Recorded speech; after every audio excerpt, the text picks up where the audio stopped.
Sili! Sili po kayo dyan! Bili na po kayo ng sili! Bagong bitas lang po ito! Tamang-tama po sa inyong mga lulutuin! Pwede rin pong sausawan!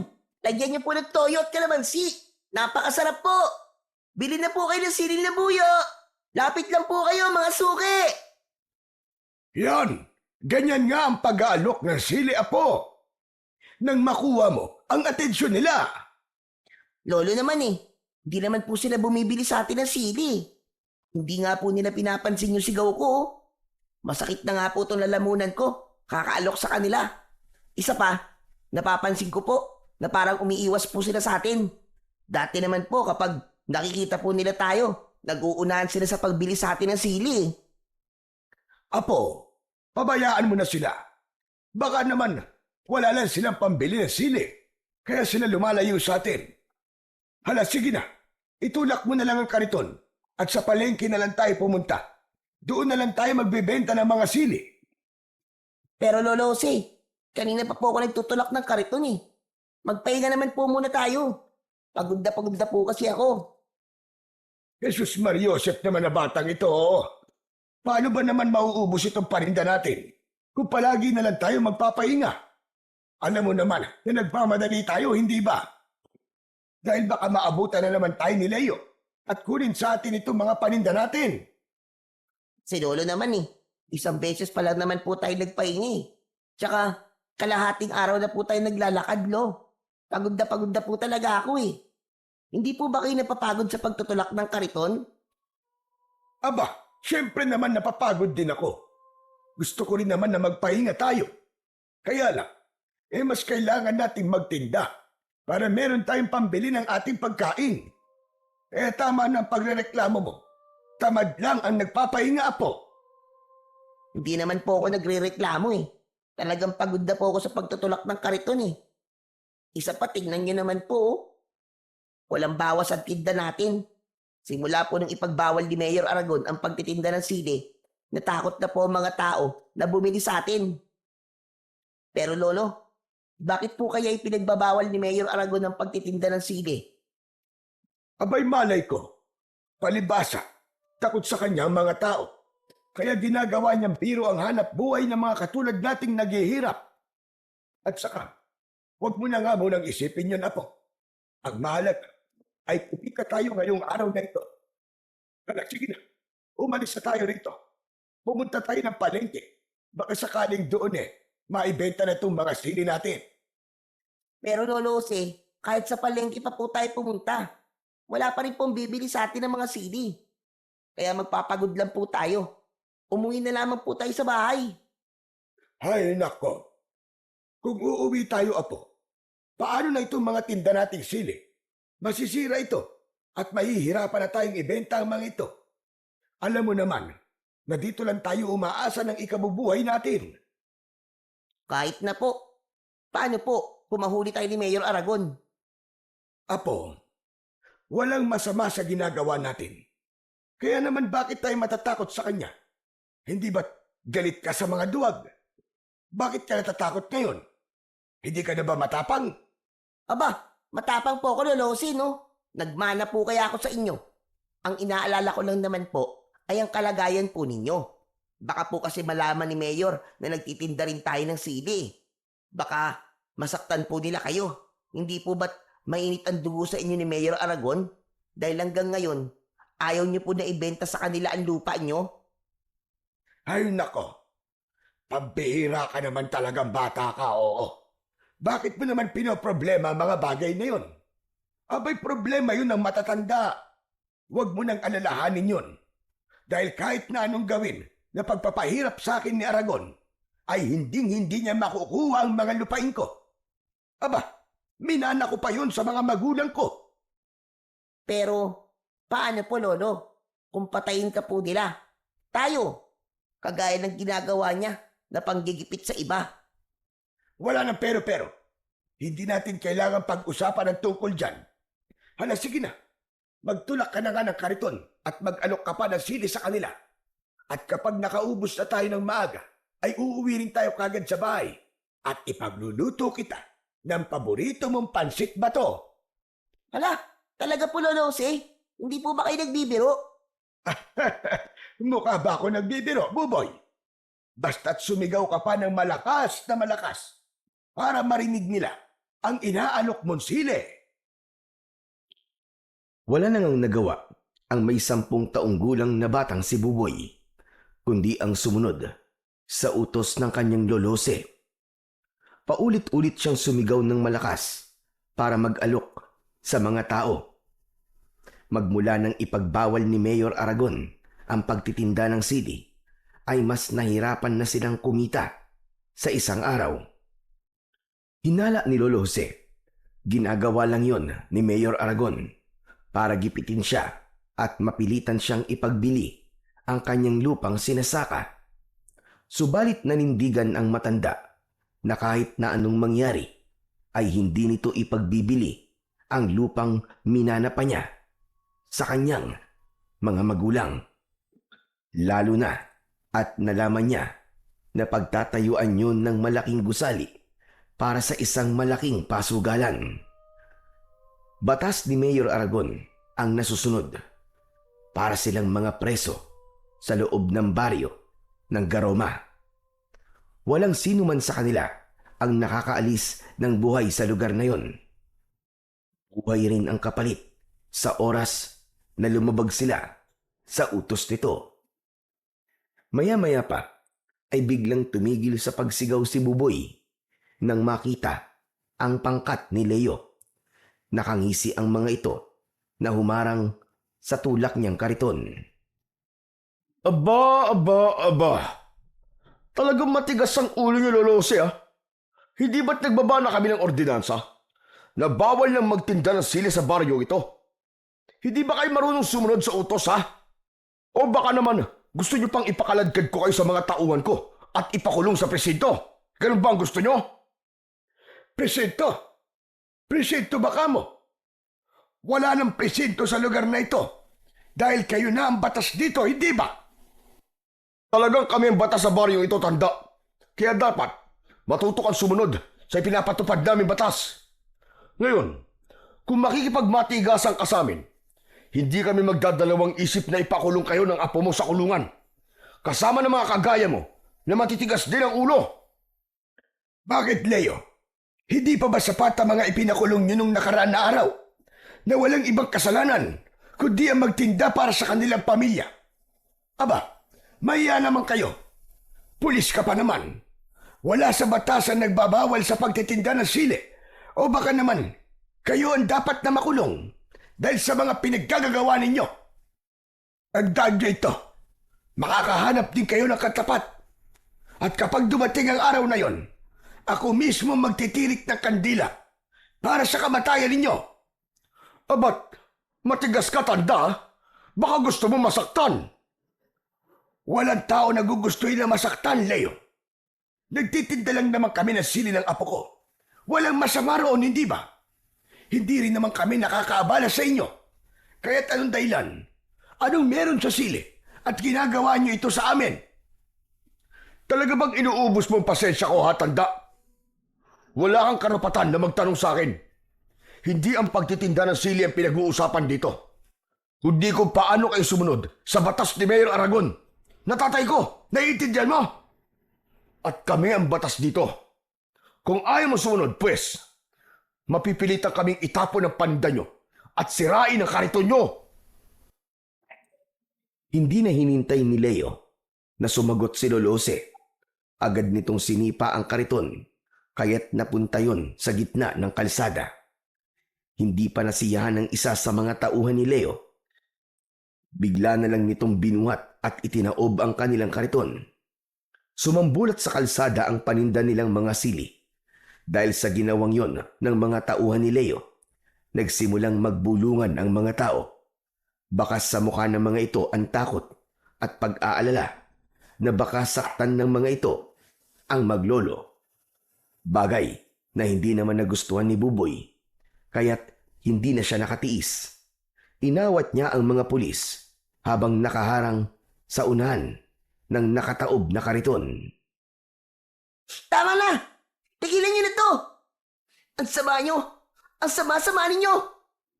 Wala kayong puso! Hindi kayo mga tao. Nagtatrabaho kami ng marangal. Bakit kayo tinapon ang palitan namin mga sili? Pabayaan mo na sila, Apo. Halika, tulungan mo na lamang akong damputin ang mga sili. Pero Lolose, mali po ito. Pababayaan nyo na lang po ba silang gawin sa atin to? Di nyo man lang po ba ipagtatanggol ang sarili nyo? Hindi po sila ang batas sa lugar na ito. At hindi rin po nila pag-aari ang baryong ito. Kaya wala po silang karapatan na pagbawalan po tayo sa pagtitinda ng sili. Ano ka mo? Ang tigas mong manalitang bata ka. Baka gusto mong ikaw ang itaktak namin dyan sa kalsada. Huwag niyo sasaktan ang apo ko. Hindi na kami magtitinda ng sili. Maawa na kayo. Huwag niyo nang patulan ng bata. Lolo, wala po silang awa. Kaya hindi nyo po kailangan magmakaawa sa mga yan.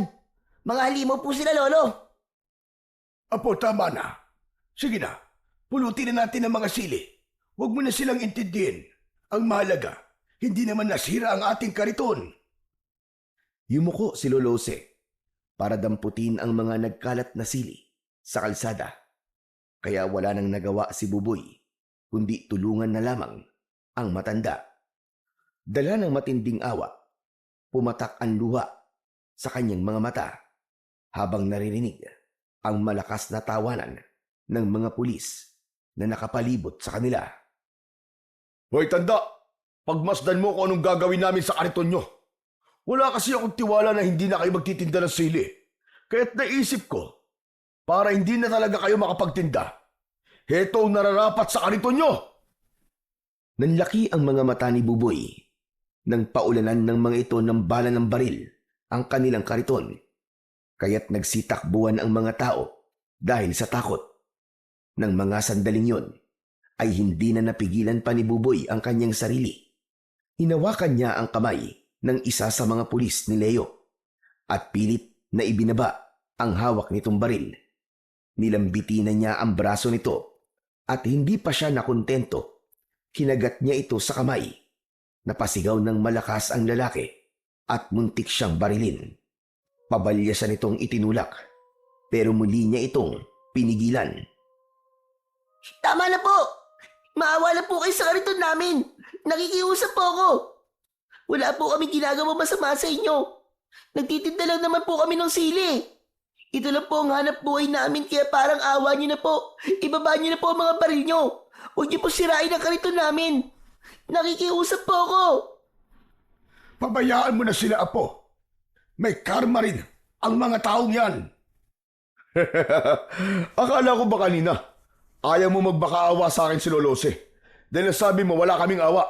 Tapos ngayon, ikaw ang naririnig ko nagmamakaawa sa akin? Pambihira. Parang gusto ko pa yatang matuwa sa ginagawa mo eh. Dahil ang kariton na yan ay mahalaga sa buhay ni Lolose. Kaya't nakikiusap po ako, Mang Leo. Huwag niyo na po sirain ang kariton namin. Pasensya ka na, bata. Pero wala akong awa eh. Wala akong pakialam sa kariton nyo. Isa pa, huli na para pigilan mo pa kami dahil nawasak na namin ang kariton nyo. Kung sa simula pa lang hindi na kayo nagmatigas, hindi na sana humantong pa sa ganito. Ang lagay eh, kasalanan pa namin ng apo ko ang nangyari sa kariton. Tatandaan ko ang araw na ito. Darating din ang parusa para sa inyo. Dahil sa sinabing yon ni Lolo Jose, mas lalong tumindi ang galit ni Leo.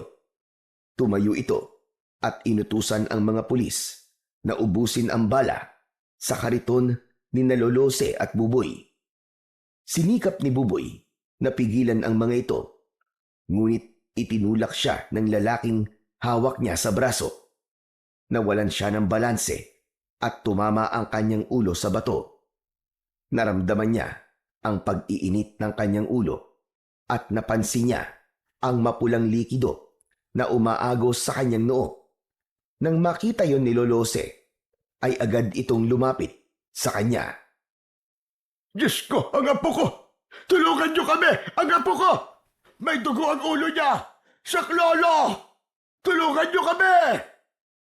Dala ng labis na sakit na nararamdaman ni Buboy, unti-unting nagdilim ang kanyang paningin hanggang sa mawalan siya ng malay.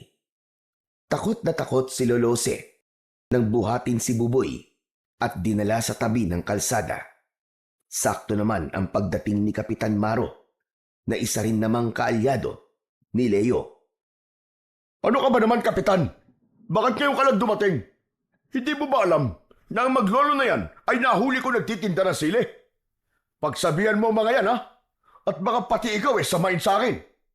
Sa susunod na makita ko pa nagtitinda pa sila rito ng sili, alam mo na kung anong mangyayari sa pamilya mo. Naiintindihan mo? Sunod-sunod na napatango si Kapitan Maro at bakas ang takot sa mukha nito. Nang umalis ang mga pulis at si Leo, saka naman nilapitan ni Kapitan Maro si Lolo Jose na halos maiyak sa labis na pag-aalala kay Buboy. Sapo-sapo ng palad ng matanda ang dumudugong ulo ng kanyang apo. Tulungan mo ako, Kapitan Maro. Ang apo ko, dali natin siya sa ospital. Subalit umiling si Kapitan Maro at sinabi nitong sarado ang ospital, pati ang malapit na pagamutan. Siya na lang daw ang gumamot kay Buboy. Ang magagawa lamang daw nito ay ang ihatid sila sa kanilang bahay. Kaya naman, wala nang nagawa si Lolose, kundi ang iwanan ang kanyang paninda at iuwi si Buboy sa kanilang tirahan. Samantala, sa kabilang dako naman, habang nakasandal sa pader si Efren, umalingaw-ngaw ang sigaw ng pulis na nagbukas ng kulungan niya. Sinabi ng pulis na laya na siya at huwag na siyang babalik sa bilibid. 10 taon siyang nakulong sa salang pagpatay sa matanda na si Benito na pinuno ng mga aswang sa kanilang baryo. Isang paratang na hindi naman niya ginawa. Maswerte lang siya at isa siya sa mga nabigyan ng parol para makalaya ng maaga. Isang malalim na buntong hininga ang pinakawalan ni Efren. Dinampot niya ang bag, saka siya lumabas ng kulungan. Walang pamilya na susundo sa kanya dahil nalaman niya na namatay na ang kanyang asawa pagkatapos nitong manganak. Ang huling balita na lamang niya ay nasa pangangalaga ni Lolose, ang kanilang anak. Sumulat ito sa kanya at sinabing lumipat ang mga ito sa baryo ng Garoma, sa lugar mismo ng kanyang asawa na si Marisa. Maya-maya pa ay dumaan sa harapan niya ang isang truck na puno ng kahoy. Kinausap niya ang driver at tamang-tama ang biyahe nito ay doon din sa baryo na pupuntahan niya. Pagkalipas ng ilang oras na biyahe, pagbaba niya sa tulay ay nagpasalamat siya sa driver. Bago siya iniwan sa lugar na yon, sa tapat mismo ng arko ng baryo. Hindi siya pamilyar sa lugar na yon. Kaya naman, punong-puno ng pag-aalala ang kanyang dibdib. Wala siyang makitang sasakyan. Wala ring mga bahay na nakatayo sa gilid ng kalsada. Kahit ang mga tao sana na pwede niyang pagtanungan ay wala rin. Kaya't nagpasya na lamang si Efren na maglakad papasok sa baryo. Anak nang, pambihira naman buhay to. Ilang minuto na ako naglalakad pero wala pa rin sasakyan. Kapag nagkataon, dito pa yata ako matutulog sa kalsada. Ano ba kasing klaseng lugar ito? Saglit na napahinto sa paglalakad si Efren. Dahil sa wakas ay may nakita na siyang mga tao. Ngunit abala ang mga ito sa pagtingin sa lalaking nakahiga sa lupa. Nagmamadali si Efren na lumapit sa mga ito. Magtatanong sana siya nang mapansin ang lalaking dilat ang mga mata. Nakaluwa ang lamang loob at halos maputol ang leeg sa hibla ng mga buhok na nakapulupot dito. Natitiyak niyang aswang ang pumatay sa lalaki. Diyos ko, hanggang dito ba naman? Meron pa rin mga aswang?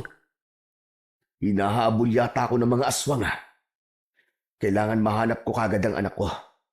at iaalis ko siya sa lugar na ito. Nagsimula si Efren na magtanong sa mga tao. Subalit lahat ng lapitan niya ay umiiwas at hindi nakikipag-usap sa kanya. Wala siyang natanggap na impormasyon na makapagtuturo sa bahay ni Lolose. Pinili na lamang niya na umalis sa lugar na yon at ipagpatuloy ang kanyang paglalakad. Hanggang sa madaanan niya ang isang lalaking pilay at isang magandang babae na may dala na labahin. Nilapitan niya ang mga ito at nagtanong, Sandali lang miss, pwede ba magtanong? Ito ba talaga ang baryo ng Garoma? Pasensya na, hindi kasi ako taga rito eh. Tama ba tong lugar na napuntahan ko? Tsaka, baka naman may kilala kayong Lolose. Tumango ang babae bilang tugon sa tanong ni Efren. Nagulat siya dahil pipi ang babae. Kaya ang sumagot sa kanyang tanong ay ang lalaking pilay na kasama nito. Ayon sa lalaki ay kilala nito si Lolose at tama ang lugar na pinuntahan niya. Subalit sinabi rin nito na kung maaari ay bumalik na lang daw siya sa lugar kung saan siya nanggaling dahil hindi na raw ligtas ang baryo para sa mga katulad niya na dayuhan. Pero taga rito po ang asawa ko eh. Namatay na siya. Pero nandito ho ang anak ko at inaalagaan po ni Lolose. Baka naman po alam niyo kung saan siya nakatira. Wala po kasi akong ibang mapupuntahan eh. Sila na lang po ang pamilya ko. Nagkatinginan ang dalawa at tumango bilang tugon. Nakilala nga ng mga ito si Lolose. Itinuro ng dalawa ang direksyon kung saan siya pupunta. Basta ang natandaan niya ay malapit raw sa simbahan ng Garoma, ang bahay ng matanda. Pagkatapos na magpasalamat ni Efren, ay nagsimula na siyang maglakad at iniwan ang dalawa. Kaya lang, hindi pa man siya nakakalayo sa mga ito, ay narinig na niya ang sigaw ng mga taong nakausap niya kanina. Kasunod ng malakas na tawanan ng mga lalaki at ingay ng tunog ng makina ng sasakyan. Napalingon siya sa gawi ng mga ito at nakita ang isang lalaki na nakaharang sa dalawa. Sandali lang, nene. Nagmamagandang loob lang naman ako sa'yo. Sige na naman. Pumayag ka nang ihatid kita sa bahay niyo. Pero ang gusto ko, ikaw lang ha. Iwan na natin ang pilantod mong ama. Nakita ni Efren ang pag-iling ng babae sa lalaking may mahabang buhok at may 4 na kasamang mga lalaki na nakasakay sa sasakyan na pangpulis. Nagtatawanan pa ang mga ito na parabang gumamit pa ng ipinagbabawal na gamot. Sige na naman, nene. Gusto mo bang mapahiya ako sa mga barkada ko, ha? Gusto mo ba yun? Nasa mukha ko ba ang gagawa ng masama? Mabait ako, nene. Kaya sige na, sumama ka na sa amin. Muling tumanggi ang babae sa inaalok ng lalaki na naririnig niyang tinawag na Leo ng mga kasama nito. Panay ang senyas ng dalaga sa pagtanggi, habang ang ama naman nito ay itinutulak ng isa pang lalaki na bumaba mula sa sasakyan. Pero agad naman na umalis ang babae kasama ang ama nito. Dahil napahiya si Leo, pinagtawanan ito ng mga kasama niya at kinantsawan. Kaya hindi na nakatiis ang binata at hinabol nito si Nene.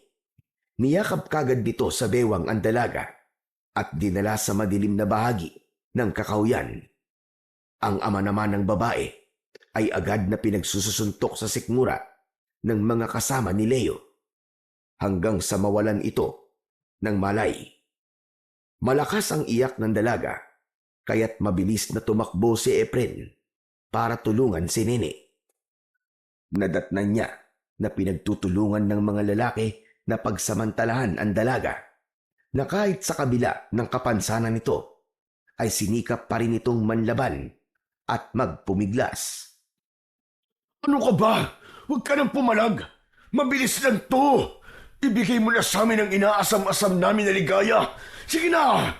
Huwag ka nang manlaban nang hindi ka na masaktan. Hindi na natapos ni Leo ang iba pa nitong sasabihin nang dinakot kagad ni Efren ang damit nito at sinuntok sa muka. Sinundan pa niya yon ng isa pang sipa na tumama naman sa sikmura nito. Bumagsak ito sa lupa habang namimilipit sa labis na sakit. Ang isa naman na lalaki na nakatayo ay binato ni Efren ng dala niyang bag. Tumama yun sa muka ng lalaki at bumagsak din ito sa lupa habang ang natitirang dalawang lalaki na sumugod sa kanya ay sinalubong naman niya ng tig-isang suntok sa muka. Bumagsak ang mga ito sa tabi ni Leo. Sakto yun na sinusubukan ni Leo na muling bumangon. Pero dahil nadaganan ito ng dalawang kaibigan, muli itong bumagsak sa lupa habang nagmumura. Lintik! Sino ba nakialam sa atin? Ano ba? Bumangon kayo! Sugurin nyo! Muling umatake kay Efren ang mga tauhan ni Leo. Naiwasan niya ang suntok at gumanti siya ng sipa sa muka ng mga ito. Sa muling pagbagsak ng dalawa sa lupa, sumugod si Leo sa kanyang kinaroroonan. Pero sinalubong niya ito ng isang suntok sa muka at isang sipa na tumama naman sa dibdib nito. Muli itong bumagsak sa lupa nang makita niya na hindi agad makakabangon ang mga ito. Sa kanya binalingan ang dalaga na umiiyak habang nakahiga sa damuhan. Inalalayan niya itong tumayo at inilayo sa mga lalaki. Sa sobrang galing ni Efren sa pakikipaglaban ay walang nagawa ang pangkat ni Leo. Sinubukan pa ni Leo na bumangon at dumukot ng liyabe sa bulsa. Pero wala itong nagawa sa bilis ng paa ni Efren. Halos pasadsad sa lupa na muling bumagsak si Leo. Tumalsik ang liyabe nito at hindi kagad nakabangon. Huhugot sana ito ng baril pero maagang nasipa ni Efren ang kamay nito. Naagaw niya yon at itinutok sa muka ni Leo. Sige, subukan mo. Isang maling kilos mo lang. Sambulat ang ulo mong hayop ka. Nakita ni Efren na dahan-dahan na rin na bumubunot ng baril ang mga kaibigan nito. Pero agad na nagpaputok ng baril si Efren. Tumama yun sa lupa sa pagitan ng hita ng isang lalaki. Kaya nahinto ang pagtatangka nitong lumaban. Isang pagkakamali nyo lang. Katapusan na maliligayang araw nyo, mga jablong buwang. Tignan ko lang kung magamit nyo pa yung mga kargada nyo kapag sinubukan nyo pang gumalaw. Sige, subukan nyo! Dahil sa bantang yun ni Efren, bumakas ang takot sa mukha ni Leo na natututukan niya ng baril sa mukha. Anak ng tutsa, oh! Ibaba nyo mga baril nyo! Kung ayaw nyong butasin ko ng bala ang mukha ng lalaking to, sige na ibaba nyo na! Madali akong mangawit at nervyoso ako. Baka mamaya bigla akong makalabit to. Bricks! Roy! Mga lintik kayo! Ibaba nyo na ang mga baril nyo! Ano ba? Bilisan nyo! Baka mamaya biglang kalabitin ito ang gatilyo eh! Sakalang ibinaba ng mga lalaki ang hawak na baril at inihagis yun sa paanan ni Efren. Dinampot niya ang mga yon at matapang na hinarap ang mga ito. Hala sige! Hubad! Maghubad kayo! Teka, sandali lang! Bakit po kami pinag-uubad? Ano ba pinabalak mo sa amin? Sinunod namin ang gusto mo ah! Huwag ka na magtanong! Basta maghubad kayo! Hubad! Sigurado ka ba sa sinasabi mo, Brad? Baka hindi mo nakikilala kung sino binabangga mo. Wala akong pakialam kung sino ka pa. Basta maghubad ka. Kung ayaw mong pasabugin ko ang bao ng ulo mo, tsaka yung ulo mo sa baba, Ano? Bilis! Hubad! Wala nang nagawa sina Leo, kundi ang sumunod sa utos ni Efren. Isa-isang hinubad ng mga ito ang kani-kanilang mga damit. Pagkatapos ay gumawa ng bag si Efren na yari sa dahon ng lipa. Isang uri iyon ng dahon na makati kapag napapadikit sa balat. Nang matapos siya sa kanyang ginagawa, ay iginapos niya sa baging ang kamay ng mga ito. Saka itinali sa sasakyan at dinala sa istasyon ng mga pulis. Nang tumigil sila sa tapat ng presinto, galit na nagbanta si Leo. Hayop ka! Pagsisisihan mo ginawa mong ito. Gagawin kong impyerno ang buhay mo. Matagal ng impyerno ang buhay ko. Hindi ako natatakot sa banta mo. Matagal na akong takot. Kaya sige, lakad! Isuko niyo ang mga sarili niyo at aminin niyo ang ginawa niyo kay Nene. Mapapahiya ka lang. Walang mangyayari sa pagdala mo sa amin dito. Kaya't simulan mo na magdasal. Dahil ito na ang magiging katapusan mo. Saad ni Leo habang namimilipit ito sa labis na kati. Napansin din ni Efren na namumula ang balat nito dahil sa mga pantal sa katawan. Maya-maya pa ay lumapit si Efren sa mga pulis na sumalubong sa kanila. Chief, magandang hapon po sa inyo. Nandyan po ba ang hepe nyo? Sumagot ang isang pulis na hindi naka-uniforme, ngunit may baril at tsapa sa bewang. Sinabi nitong nasa loob ng presinto. Sinamahan sila nito sa loob, kasama si Nene, at nadatnan niya ang lalaking nakaupo sa lamesa. May hawak itong papel habang seryosong nakatingin doon. Narinig niya na binanggit nito ang lupa ng mga taong hindi pa rin umaalis sa lupang pag-aari nito. Biglang natigil ito sa pagbabasa nang tumingin sa gawi ni Efren. Oh, ano yon? Anong kailangan nyo? May mga nahuli po ako mga lalaki. Muntik pong pagsamantalaan si Nene. Balak po sana niya magreklamo. Gusto niya po na makausap si Hepe. Ako ang hepe dito. At ako rin ang mayor ng baryong ito. Ano ba sadya mo sa akin? Dala ko po mga lalaking muntik na magsamantala sa dalagang to. Ang kanya namang ama ay nasa sasakyan at wala pa ring malay hanggang ngayon dahil binugbog po ng mga lalaking yun. Tumayo ang lalaki na nakilala niya sa pangalan na Mayor Aragon. Sa unang pagkikita pa lang nila ay naramdaman niya ang kakaibang bigat sa presensya nito. Kaya mas tinatagan niya ang kanyang loob at sinalubong ang matalim nitong tingin. Ang inaalala lang niya ay ang dalagang kanina pang takot na takot at gusto nang umalis. Para bang ayaw nitong magreklamo sa mga lalaking muntik ng manggahasa sa kanya. Lalo na nang biglang nagsalita si Mayor Aragon. Madali naman akong kausap eh. Lalo na sa mga inargabyado ng anak kong si Leo. Kaya pala malakas ang loob ni Leo eh. Dahil mayor palang tatay niya. Hindi ang pagiging tatay at mayor ko ang pinag-uusapan dito, kundi ang reklamo ng dalagang dinala mo rito. Sa tingin ko, hindi ka taga rito, kaya hindi ka natatakot sa akin. Bakit naman ako matatakot sa inyo? Wala naman akong ginagawang masama. Dapat pa nga po ay magpasalamat ka dahil may pumigil sa anak mo na magkasala. Hindi mo yata ako naiintindihan eh. Anak ko si Leo at dito sa baryong ito, batas ko ang nasusunod. Kaya hindi ko kailangan magpasalamat sa'yo dahil anak ko mismo ang pinag-uusapan natin dito. Kung gusto mo, tatanungin ko yung babaeng muntik pansamantala ng anak ko. Kukunan ko kayo ng statement para legal ang gagawin yung demanda. Ikaw naman, Iya. Ano ba talaga nangyari sa'yo, ha? Mukhang tinatakot nyo naman si Nene eh. Hindi nyo ba alam na pipi siya? At wala siyang kakayang magpaliwanag sa inyo? Wala akong pakialam kung pipi siya o ano ang kapansanan niya. Isang iling at tangulang ang isasagot niya sa mga tanong ko.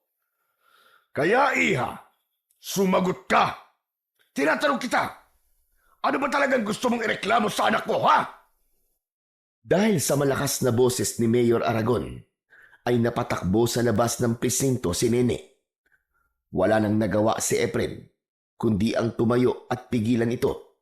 Ngunit natutukan na siya kagad ng baril ni Mayor Aragon. Hoy lalaki, subukan mo lang nahabulin ang babae na yon at papuputukan ko ng baril ang ulo mo. Ang tangkasa ng paghabol ni Efren sa dalaga ay natigil at napalingon sa gawi ni Mayor Aragon. Lumapit ito sa kanya at sinuntok siya sa muka. Sabay tutok din ng baril sa kanyang noo. Wala naman palang gustong ireklamo ang dalagang yun eh. Pinipilit mo. Alam mo ba kung sino ang gusto mong ipakulong sa akin? Ha? Siya ang kaisa-isa kong anak.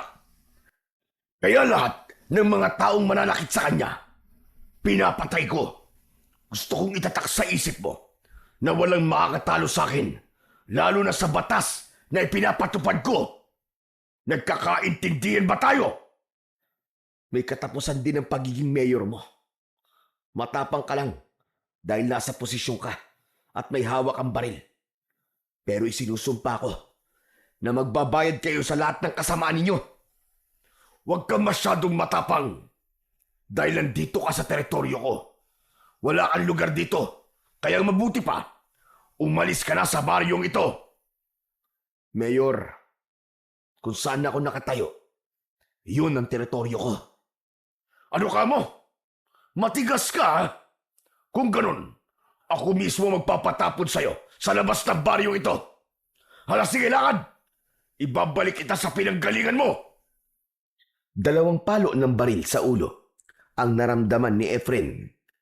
Halos manlabo ang kanyang paningin nang isakay siya sa sasakyan na pag-aari ni Mayor Aragon. Pagkalipas ng kalahating oras ay narating nila ang dulo ng tulay. Saka pabalya siyang itinulak sa labas ng arko ng baryo. Ibinato sa kanya ang dala niyang malaking bag, kasunod ng pagduro nito sa kanyang muka. Hindi ako nakikipaglokohan, lalo na sa mga estranghero na kagaya mo. Magpasalamat ka at mabait pa ako. Binibigyan kita ng pagkakataon na umalis sa baryong ito. Pagkatapos ng ginawa mo sa anak ko, doon pa lang sana sa presinto, pinatay na kita. May kasalanan ng anak mo, kaya ako siya sinaktan. Ako, ano bang kasalanan ko? Para ganituhin niyo ako. Malaki ang kasalanan mo dahil sinaktan mo ang anak ko si Leo. Kung saan ka man nanggaling, bumalik ka na sa lugar mo at huwag ka nang babalik dito. Sa sobrang galit ni Mayor Aragon, dinakot nito ang damit ni Efren at pinagbantaan. Tandaan mo ito. Ni anino mo, ayoko nang makita sa baryo ng Garoma. Kung ayaw mong pakainin kita ng bala. Sabay suntok sa kanyang muka. Bumagsak siya sa lupa habang hindi inaalis ang paningin sa muka nito. Akma na sanang tatayo si Efren, pero muli siya nitong tinutukan ng baril sa noo. Huwag mo nang subukan lumaban dahil mapapadali lang lalo ang buhay mo. Hindi ko na uulitin ang sinabi ko sa iyo kanina. Huwag ka nang babalik sa baryong ito. Hindi mo ako mapipigilan. Babalik ako at dudurugin ko kayo ng anak mo. Dala ng labis na galit ni Mayor Aragon. Hinampas siya nito ng baril sa muka. Saka ito sumakay sa sasakyan at umalis sa kanyang harapan. Bumangon si Efren at tumayo habang pinupunasan ang dugo sa kanyang labi. Hindi niya inaalis ang kanyang paningin sa papalayong sasakyan ng mga ito. Dinampot niya ang kanyang bag sa lupa, saka isinukbit sa kanyang balikat. Hindi siya umalis. Sa halip, bumalik siya sa baryo ng Garoma. At dahil nilakad lamang niya ang kalsada, naabutan na siya ng pagdilim sa daan. Tanging ang liwanag lang ng buwan ang nagsisilbi niyang tanglaw sa dinaraanan niya. Maya-maya pa ay bigla siyang nakarinig ng tunog ng pag-angil. Sa unahan yun ng daan. Ganun na lamang ang panlalaki ng kanyang mga mata nang makita ang isang nilalang na nakaupo na nakatalikod sa kanya. Lumulutang ang buhok habang abala ito sa paglantak sa katawan ng isang babae. Kitang-kita niya ang pagkikisay ng paa ng biktima.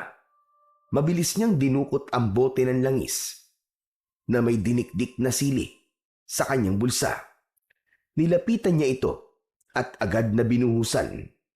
Nagulat ito at napatayo na humarap sa kanya habang umuusok ang katawan. Yan ang nararapat sa'yo, halimaw ka! Lumayo ka sa babaeng yan! Dahil sa labis na sakit, ay napasigaw ang aswang at nagmamadaling umalis. Yun nga lang, dala nito ang katawan ng biktima. Hindi na naabutan pa ni Efren ang nilalang na tumakas dahil masyadong madilim ang daan. Kaya nagmamadaling umalis sa lugar na yon si Efren. Pagkalipas ng ilang minuto, ay narating niya ang sentro ng baryo ng Garoma. Nakita niya na marami pa rin tao sa daan, kaya hindi siya nahirapan na magtanong kung nasaan ang bahay ni Lolose. Ngunit nabigo siyang makatanggap ng maayos na sagot sa mga ito. Kaya sa uli, sa simbahan siya pansamantalang nakituloy at nagpalipas ng gabi. Samantala, sa bahay naman ni Lolose ay nagising si Buboy. Bumangon siya at hinawakan ang ulo na may benda. Inilinga niya ang kanyang paningin sa paligid. Napansin niyang madilim na sa labas. Maya-maya pa, bumukas ang pinto. Pumasok si Lolose na may dalang pagkain. Buboy, Apo! Mabuti naman at gising ka na. Kumusta na ang pakiramdam mo, Apo? Ayos na po ako, Lolose. Medyo masakit lang po ang ulo ko. Ano po bang nangyari? Ayun, nawalan ka ng malay kanina. Mabuti na lamang at mababaw lang ang sugat mo sa ulo. Pasensya na po kayo, Lolose, ha? Oh, bakit ka naman humihingi ng pasensya? Kasi po, hindi ko kayo naipagtanggol kanina eh. Tapos, yun nga, nawalan pa po ako ng malay. Nakakahiya po sa inyo. Dahil pakiramdam ko po, naging mahina po ako sa harap ng maraming tao. Siguro po, ang tingin nila sa akin ngayon eh, isang duwag. Ay nako, Diyos ko naman ang batang ito. Sino ba nagsabi sa'yo na isa kang duwag? Hindi mo ba alam na natakot si Leo kanina? Kaya ayon, nagmamadali silang umalis. Ano? Totoo po? Natakot po sila sa akin kanina?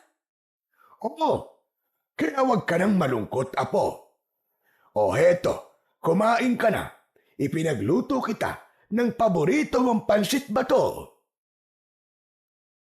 Biglang nawala ang mga alalahanin sa isip ni Buboy nang makita ang umuusok na pansit, habang si Lolo Jose naman ay tahimik na nakatingin sa bata.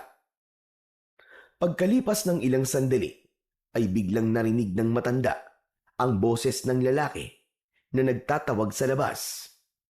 Nagpaalam sa kanya si Lolose at hinarap nito ang tao sa labas. Mula sa loob ng silid ni Buboy ay dinig niya ang pinag-uusapan ng mga ito. Naghatid ito ng masamang balita na pinatay raw ang mag-asawang abogado. Natagpuan daw ang lalaki sa gilid ng kalsada. Wakwak ang tiyan. Nagkalat ang laman loob sa paligid at nasasakal ng mahabang buhok sa leeg. Habang ang babae naman ay hindi pa raw natatagpuan dahil sa dugo na nagkalat sa lupa. Kaya naman natitiyak na raw ng mga tao na patay na rin ito. Napakuyom ang kamay ni Buboy nang marinig ang sinabi ng lalaki kay Lolose at bumakas ang galit sa kanyang muka. Madalas nang napapabalita ang sunod-sunod na pag-atake ng mga aswang sa kanilang baryo. Hinala ng lahat ng mga tao na kagagawan daw yun ni Mayor Aragon na may alagang mga aswang para patayin ang lahat ng kumakalaban dito. Dahil doon, hindi na napigilan ng matanda ang labis na galit. Mga demonyo! Demonyo talaga! Talagang sagad na sa buto kasamaan ng hayop na mayor na yan. Tipunin mo mga kasama natin bukas. Kailangan na natin pagplanuhan ng maigi ang pagpapatalsik sa alkalde na yan. Bago pa nila tayo maubos, kailangan mapatay na rin natin ang mga alagad niyang aswang. Narinig ni Buboy ang pagtugon ng lalaking kausap ni Lolose. Nagpaalam na ito sa matanda, kasunod ng yabag ng paa, papalapit sa kanyang kwarto. Maya-maya pa ay pumasok ito sa loob. Wala na nag-iisang tagapagtanggol natin, Apo. Pinatay na kagabi ng mga aswang. Diyos ko, nag-aalala ko na baka isang araw ako naman ang guluhin ng mga aswang na yun. Ipagbili ko na lang kaya ang lupain ko, Apo. Huwag po, Lolosi. Ito na lang po natitirang alaala nyo sa mga magulang nyo, di po ba? Ipaglaban nyo po ang karapatan nyo. Huwag po kayo matakot sa kanila. Hindi naman ako natatakot sa kanila. Nag-aalala lang ako sa kaligtasan mo. Huwag niyo po akong alalahanin. Naniniwala po ako na walang mangyayaring masama sa akin, Lolo. Kaya po natin to. Kung pagpupulong niyo bukas at hanggat kaya niyo pong lumaban, lumaban po kayo. Isang malalim na buntong hininga ang pinakawalan ni Lolose. Sabay sulyap sa isang tungkod na may talim sa dulo. Nakasabit yon sa dingding, nagawa sa sawali. Matagal nang nakikita ni Buboy ang tungkod na yon sa dingding, katabi ng lumang salakot na gawa sa abaka. Hindi niya alam kung bakit sa tuwing nag-aalala si Lolose ay madalas niya itong nakikitang nakatingin sa sandatang yon. Lolose, sa inyo po ba ang tungkod na may talim po sa dulo? Hindi sa akin ang tungkod na yan, Apo. Pag-aari yan ng isang dating manunugis ng mga aswang na iniligtas ko sa kamatayan. Alam mo bang, mahusay rin siyang magtanim at magtinda ng sili. Magaling din siyang makipag-usap sa mga tao. Sayang lang, at nakulong siya. Kung nandito lang sana siya, may makakatapat na ang mga aswang at si Aragon. Kung ganun po, matapang po pala ang manunugis na yun, Lolose. Bakit naman po siya nakulong? Ano pong kasalanan niya? Inako niya ang kasalanan ng iba. Siya ang naabutan ng mga pulis. Bumalik kasi sa dating anyo ang aswang na yon. Kaya inakala ng mga pulis na tao ang pinatay ng manunugis. Kung ganun po, nakakulong pa rin po siya hanggang ngayon. Tama ka, Apo. Ay nako, huwag na nga natin pag-usapan ang tungkol sa kanya. Nalulungkot kasi ako kapag naaalala siya. O siya, sige na. Matulog ka na. At maaga pa tayong pupunta sa simbahan bukas. Mag-aalay tayo ng dasal sa 10 taon na pagkamatay ng nanay mo. Hala, muntik ko na po makalimutan. Kaya nga, magpahinga ka na at matutulog na rin ako. Napapailing na umalis si Lolose sa loob ng kanyang silid. Isinara nito ang pinto, saka nagpahinga sa kwarto nito. Habang si Buboy naman ay muling nahiga at ipinikit ang mga mata hanggang siya ay makatulog. Kinabukasan ay maagang nagising ang maglolo. Umalis sila at tinahak ang daan papunta sa simbahan. Samantala, sa simbahan naman ay nagising si Efren nang marinig niya ang pagsisimula ng misa. Nasa ilalim siya ng bangko sa likod ng altar, kaya hindi siya napansin ng mga tao doon. Inayos niya ang kanyang sarili at bumangon. Pagkatapos ay lumapit sa mga nakaupong mga tao at nakinig sa sermon ng pari. Hinilinga niya ang kanyang paningin at bigla niyang nakita si Mayor Aragon kasama ang anak nito na si Leo. Nakaupo ang mga yon sa likod na bahagi ng simbahan, nakayuko na parabang mga banal. Nakuyom niya ang kanyang kamao at maingat na lumabas ng simbahan. Humantong siya sa tirikan ng kandila kung saan ay nakita niyang may isang bata at matandang lalaki na nakatayong patalikod sa kanya. Nakayuko ang ulo ng mga ito habang nakaharap sa nakasinding kandila. Biglang sumagi sa isip ni Efren na yun ang araw ng kamatayan ni Marisa, kaya naisip niya na ipagtirik ng kandila ang asawa. Ale, pabili nga po ng kandila, isa lang ho. Ito po ang bayad ko. Ibinigay sa kanya ng babae ang kandila at tumabi siya sa dalawang nakatayo. Balak niya rin na magtanong sa mga ito tungkol kay Lolose. Kaya pagkatapos niyang sindihan ang kandila, ay humarap siya sa mga ito. Tatang, pwede po ba magtanong? May kilala po ba kayong Lolose ang pangalan? Napaawang ang bibig ni Lolose nang matitigan nito ang lalaki. Bumundol ang kaba sa kanyang dibdib. Hindi siya maaaring magkamali. Si Efren ang nasa harapan niya.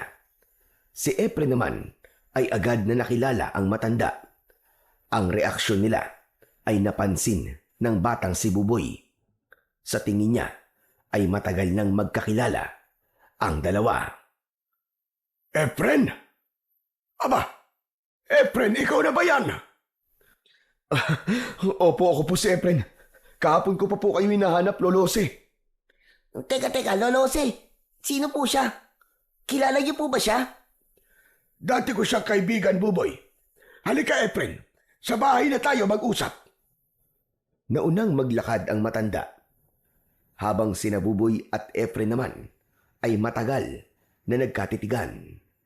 Parang may kung anong lungkot ang nakita ni Buboy sa mga mata ng lalaking kaharap. Nangingilid ang luha nito habang titig na titig sa kanyang muka. Saka lang niya naalala na habulin si Lolose at iniwan ang lalaking kaharap. Lolose, sa atin po ba siya titira? Hindi ko alam, Apo. Baka magbabakasyon lang siya. Hala, sige na. Mauna ka na sa bahay at ipaghanda mo kami ng maiinom. Opo, Lolose. Bago tuluyang umalis, ay sinulyapan muna ni Buboy ang lalaking walang imik na nakasunod sa kanila. Nagtataka man, ay iniwan niya ang mga ito at tumakbo sa kanilang bahay. Samantalang si Efren naman ay para nang hindi humihinga ng mga sandaling yon. Bigla ang pagdagundong ng kaba sa kanyang dibdib na gustong-gusto niyang mayakap ang anak. Ngunit alam niyang hindi yun magiging madali at baka magtaka ang bata sa gagawin niya. Pagdating nila sa loob ng bakuran ng bahay ng matanda, dumiretso sila sa upuan sa ilalim ng puno. Pambihira! Nagulat ako sa pagdating mo at muntik pa kitang hindi makilala. Hindi ko alam na lumaya ka na pala. Kalalabas ko lang po ng kulungan kahapon. At dito po kagad ako nagpunta. Nandito ka ba? Para bawiin sa akin si Buboy?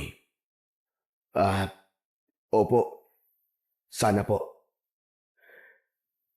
Hindi na ako magpapaligoy-ligoy pa. Napamahal na sa akin si Buboy.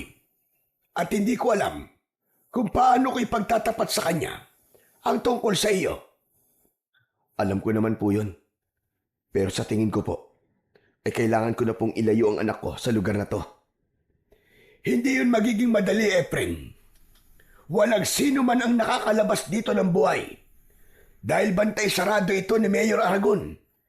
Lahat ng magtatangkad tumakas sa baryong ito ay ipinapapatay niya. Hindi nila maaaring gawin yun, Lolose. Subalit, yun na ang patakaran dito, Efren. Kaya hindi nagawang umalis ni Marisa sa lugar na ito. Ang asawa ko po. Paano po pala siya namatay? Natagpuan namin siya sa loob ng bahay niya na wala ng buhay. Mabuti na lang at ang mga oras na yon ay dinala ko si Buboy sa albularyo dahil nagkasakit ito. Kaya hindi siya nadamay. Pero batay sa itsura ng katawan ni Marisa, marahil ay isang aswang na kubot ang pumatay sa kanya dahil sa mahabang hibla ng buhok na nakapulupot sa kanyang leg. Bukod pa roon, wakwak din ang kanyang tiyan at nawawala ang puso. Mga hayop talaga sila. Pagbabayarin ko ang aswang na pumatay kay Marisa. Isinusumpa ko. Efren, marami ng pinatay ang aswang. Kailangan namin ng kagaya mo para mabigyan mo rin ng hustisya ang nangyari sa asawa mo. Nakahanda po akong tumulong, Lolose. Nag-aalala lang po ako para kay Buboy. Baka malaman niya ang nangyari sa kanyang ina. Kaya nga, hanggang ngayon ay hindi ako nagkikwento tungkol kay Marisa. Pero hindi magtatagal. Malalaman at malalaman niya rin ang tungkol sa nangyari sa kanyang ina. Mas mabuti po na kung wala muna siyang malalaman tungkol sa nangyari kay Marisa. Hindi niya pa po maiintindihan ng lahat. Masyado pa siyang bata. Habang nag-uusap, sina Lolo Jose at Efren ay nakasilip naman sa bintana si Buboy. Dala ang 2 baso ng kape na iaabot niya sana sa mga ito. Kaya lang ay nakita niyang seryoso ang pinag-uusapan ng dalawa. Hindi kaya siya ang kaibigan ni Lolo Jose? Siya kaya ang nagmamay-ari ng tungkod na may talim sa dulo? Nako, kapag nagkataon, meron na magtatanggol sa amin ni Lolo Jose. Kung ganun, matapang pala siya. Bumakas ang tuwa at pag-asa sa muka ni Buboy nang maisip niya ang bagay na yon. Maya-maya pa ay ibinalik niya muna ang tasa sa loob ng kanilang kusina at hinayaan niyang mag-usap ang mga ito sa labas. Samantala, hindi naman mapakali si Efren nang marinig ang sinabi ni Lolose. Kung namatay ang asawa ko sa lugar na to, hayaan niyo po ako manatili sa bahay niyo. Paano ang plano mong pagkuha sa anak mo? Saka ko na po iisipin yun. Ang mahalaga sa ngayon, mabigyan ko ng hustisya ang nangyari sa asawa ko. Lolose, ipakilala niyo po ako sa anak ko bilang kaibigan niyo. Mananatili mo ng lihim ang pagkatao ko sa kanya. Sige, ikaw ang bahala. Pero sikapin mo muna na hindi mahalata ng mga kalaban ng totoong pakay mo sa pananatili mo sa baryong ito. Huwag po kayong mag-alala. Hanggat kaya ko, ay hindi ako lilikha ng gulo. Gagawin ko ang lahat para hindi kayo mapahamak. Lalong-lalo na po ang anak ko. Mabuti naman kung ganon. Ano na ang plano mo ngayon, Efren? Magtitinda po ako ng sili. Total, yun naman po ang dati kong hanap buhay. Habang ginagawa ko po yun, magmamatsyag ako sa mga tao sa baryo. Pero ipinagbabawal ng mga Aragon ang pagtitinda ng sili dito. Paraan nila yun para gipitin ako sa lupa at mapilitan akong ipagbili ito. Nakita mo ba na may benda ang ulo ni Buboy? Nakuha niya yon habang nagtitinda kami ng sili ng anak mo. Tauhan ni Leo ang may gawa nun sa kanya. Pati anak ko pinatulan nila. Anak ng teteng.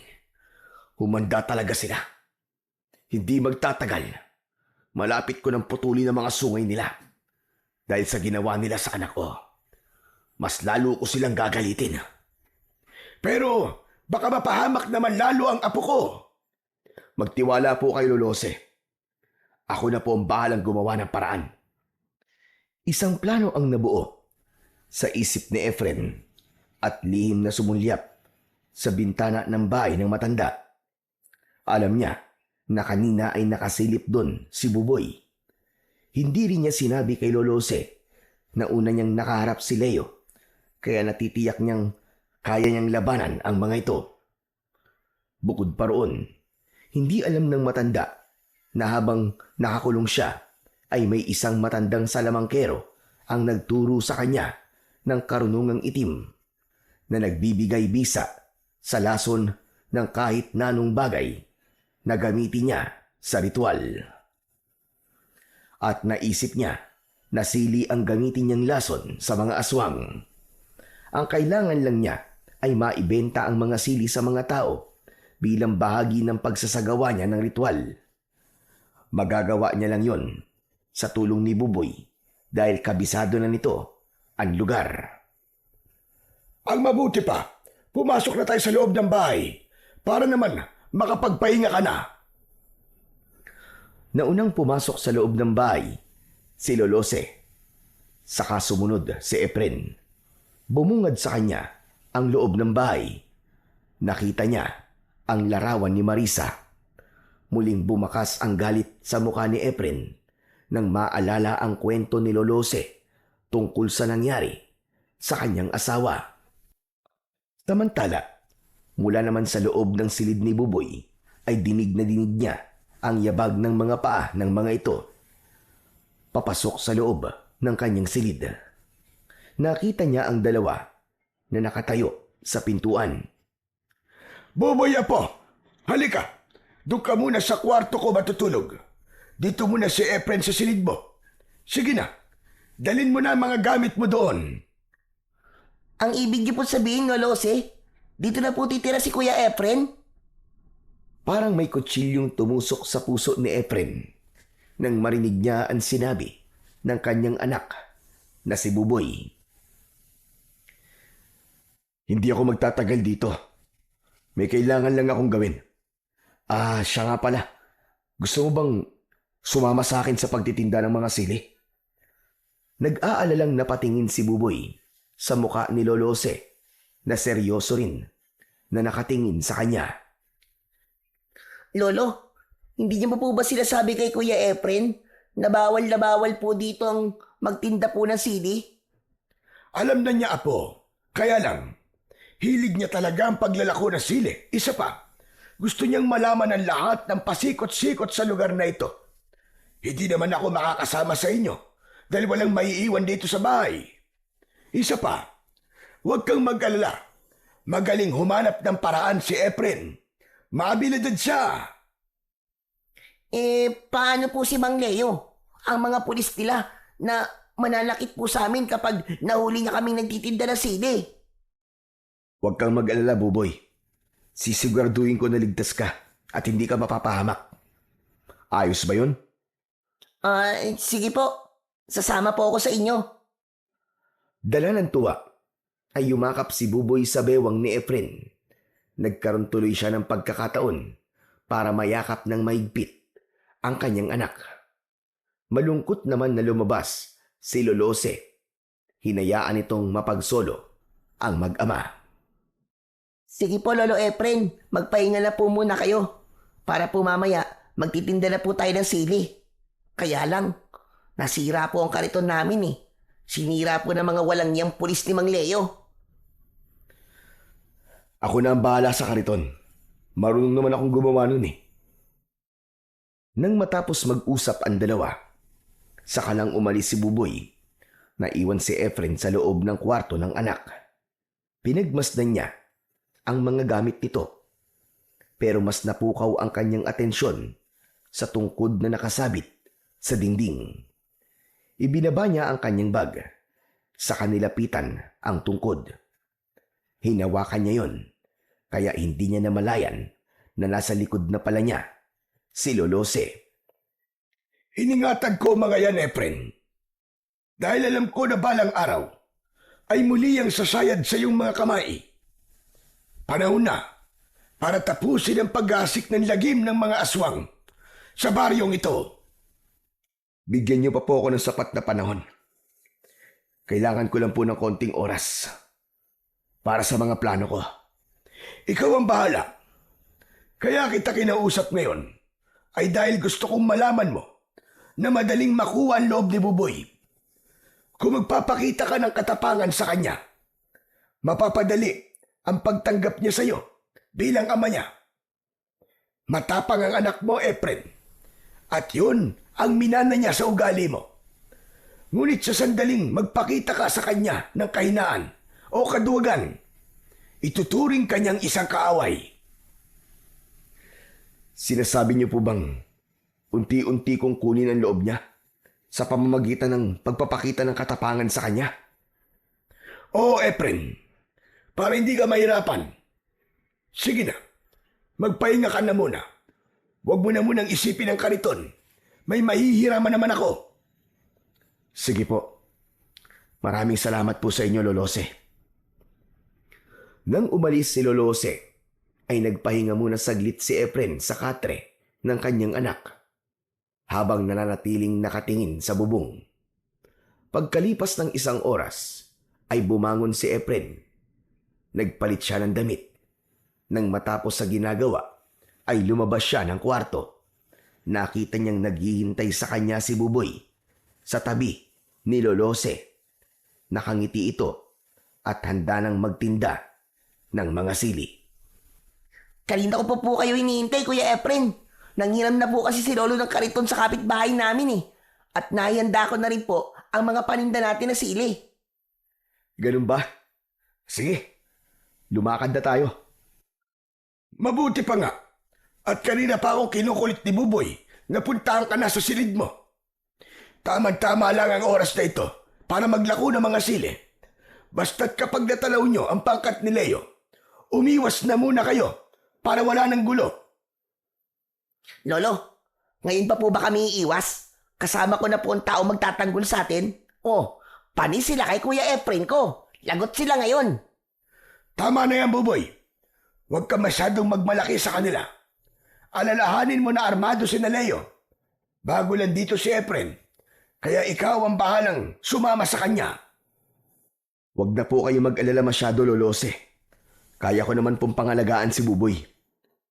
Oh, narinig niyo po yun, Lolose? Ang astig po, di ba? Ipagmamalaki ko po siya sa mga kaibigan kong nang-aasar sa akin. Tama na nga yan, Apo. Alalahanin mo na hindi taga rito ang Kuya Efren mo. Hindi siya kilala ng mga tao. Baka mapagkamalan pa siyang espiya ni Mayor Aragon. Mas lalo tayong magkakaproblema. Kaya't sige na, umalis na kayo para makabalik din kayo na maaga. Sige po, aalis na po kami, Lolose. Naunang lumabas si Buboy. Saka sumunod si Efren. Nakita nila kagad ang kariton na may kalumaan na at sa loob ay nakalagay ang 3 basket ng sili. Saka magkakasabay nilang itinulak ang kariton. Sa unahan pa lang ng daan ay pinagtitinginan na sila ng mga tao. Nagtataka si Efren kung bakit gano'n na lang ang pag-iwas sa kanila ng mga tao. Pasensya na po kayo, Kuya Efren, ha? Hindi ko pala nasabi sa inyo na takot po ang mga tao na bumili ng sili. Ayaw po kasi nilang lumabag sa batas po ni Mayor Aragon. Hindi maaari. Kailangan mapilitan sila na bumili sa atin ng sili. Kahit 5 tao lang na magbibigay ng barya kapalit ng sili. Bakit po natin sila pipilitin, Kuya Efren? Ano po bang gagawin niyo po sa barya? Sa ako na lang sasagutin ang mga tanong mo, Buboy.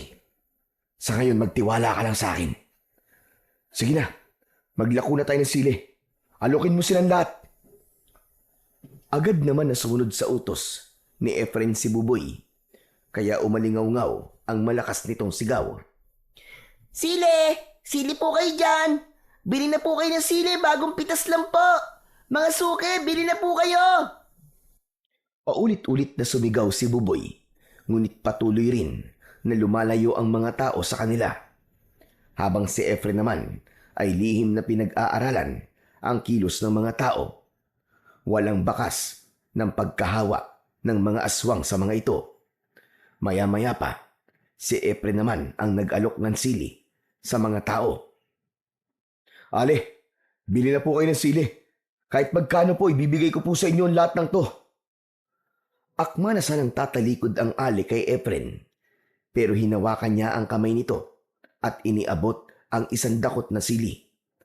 Kaya wala nang nagawa ito, kundi ang magbayad.